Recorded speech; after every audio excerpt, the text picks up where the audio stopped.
deep dive into the most transformative nutritional science breakthrough of the past 18 months, featuring new biomarkers that could forever change how we measure and manage diet-related health risks.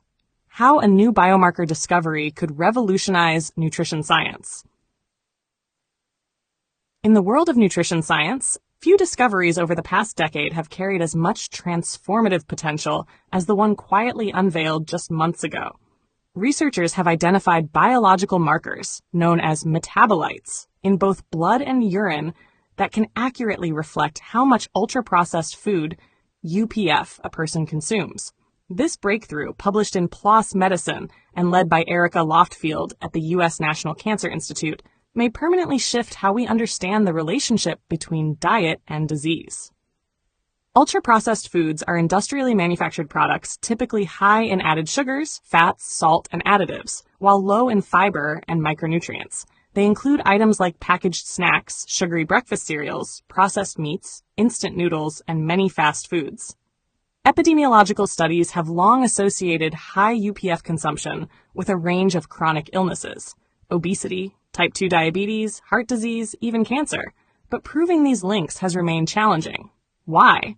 Because almost all existing data comes from self-reported food intake, which is notoriously unreliable. People forget, misjudge portion sizes, or misclassify what they've eaten. The lack of objective tools has hampered both clinical trials and public health policymaking. That may now change. In this landmark study, researchers used machine learning to analyze thousands of blood and urine samples from participants in a tightly controlled NIH feeding trial. They developed a panel of 28 blood and up to 33 urinary metabolites that reliably corresponded with the proportion of dietary energy participants received from ultra-processed foods. When tested against real-world cohorts, these biomarker scores showed strong predictive validity, not just in broad population averages, but down to the individual level. This kind of biochemical fingerprinting is a huge leap forward. With objective measurements in hand, scientists can now go beyond loose associations to examine direct causal links between ultra-processed food intake and disease risk. This precision also opens the door to personalized nutrition, an emerging field that tailors dietary recommendations based on an individual's unique biology, rather than vague one-size-fits-all guidelines.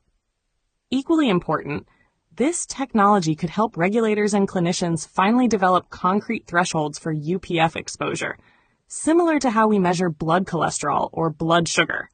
Instead of simply advising people to eat less processed food, we may soon have clear biological criteria to define and reduce unhealthy consumption. The implications ripple far beyond academia. Public health campaigns could use these biomarkers to identify communities most at risk. Employers might offer biomarker-based dietary tracking as part of workplace wellness programs. Insurance companies could incentivize lower UPF intake based on blood test results. Even wearable health tech might one day integrate such biomarker tracking into everyday monitoring. Other notable developments in nutrition science over the past 18 months include a new dietary index for gut microbiota, which links gut-friendly diets rich in fiber and fermented foods to lower blood pressure. A separate study demonstrated that a vegan diet with a lower dietary acid load, notably those high in fruit, vegetables, and legumes, was effective in promoting weight loss.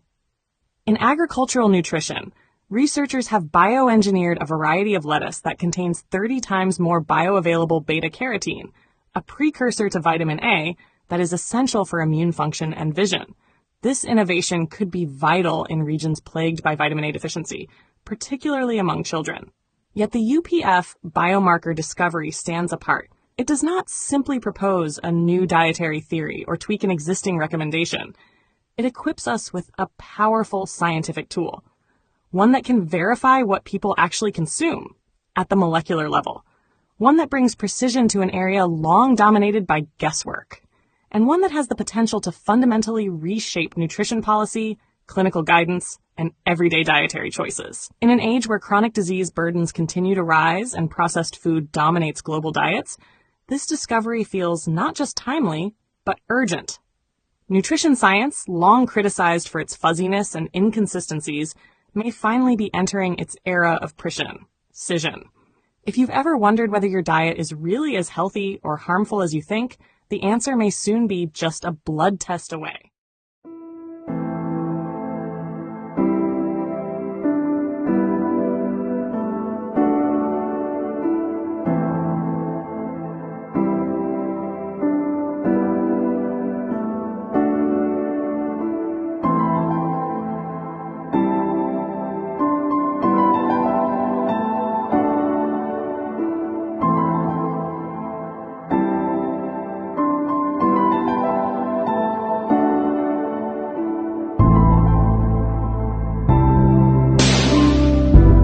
Share your thoughts in the comments below.